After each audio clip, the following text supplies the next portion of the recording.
श्री गजानन स्तुतिः नारद मुनि। श्री गणेशाय नमः। देवर्षय ऊचुः गजानन नमस्तुभ्यं सर्वेषां बीजरूपिणे निर्बीजाय गणेशाय विघ्नानां पतये नमः। अनन्ताय एकदन्ताय हेरम्बाय नमो नमः। चतुर्भुजाय सर्वेश सर्वपूज्याय ते नमः। सर्वसिद्धिप्रदात्रे च सुरासुरमयाय ते सिद्धिबुद्धिप्रचालाय सिद्धिबुद्धिपते नमः। अगुणाय गुणेशाय गुणरूपाय गौणिने मायामयाय मायायाश्चालकाय परात्मने सर्वादये महोदार पराक्रमपरायते स्वानन्दवासिने तेस्तु नमः। स्वानन्ददायिने योगाकाराय योगानां स्वामिने शान्तिदायिने ब्रह्मणस्पतये तेस्तु ब्रह्मणां ब्रह्मणे नमः। अनाधाराय सर्वेषामाधाराय नमो नमः। आदिमध्यान्तहीनाय धीमध्यान्ताय ते नमः। परश्वङ्कुशहस्ताय त्रिनेत्राय महोदर नमो मूषकवाहाय मूषकध्वजिने नमः।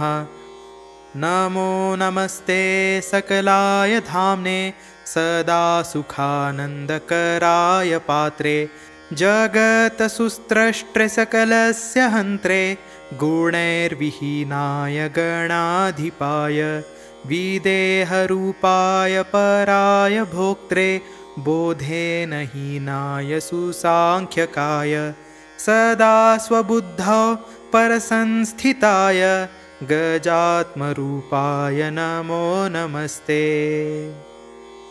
बोधहीनं च यद्ब्रह्म तदेव गजवाचकं गजचिह्नेन योगीन्द्राः पश्यन्ति त्वां गजाननम्।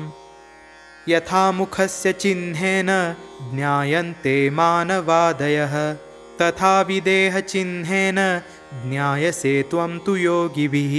विदेहं गजरूपं यत् तेन ते मुखमुच्यते गणेशस्य प्राप्तिकरं गजानन नमोऽस्तु ते। किं स्तवां गणाधीश यत्र वेदादिकास्तथा योगिनः शान्तिमापन्ना स्तं वयं शरणं गताः। स्तुत्वा विघ्नेश्वरं ते तु प्रणेमुस्तं पुनः पुनः। तानुवाच गणाधीशो हर्षयन् सर्वभाववित्। फलश्रुतिः गजानन उवाच स्तोत्रं भवत्कृतं देवा ईश्वरा मुनयश्च मे सर्वसिद्धिप्रदं पूर्णं भविष्याति निरन्तरं। यद्यदिच्छति तत्तद्वै दास्यामि भक्तियन्त्रितः पठनाच्छ्रवणादस्य सन्तुष्टोऽहं विशेषतः। वरदोऽहं वृणुतवो दास्यामि वरमीप्सितं तपसा भक्तिभावेन स्तोत्रेण तुष्टिमागतः। इति नारदमुनिकृता गजाननस्तुतिः सम्पूर्णा।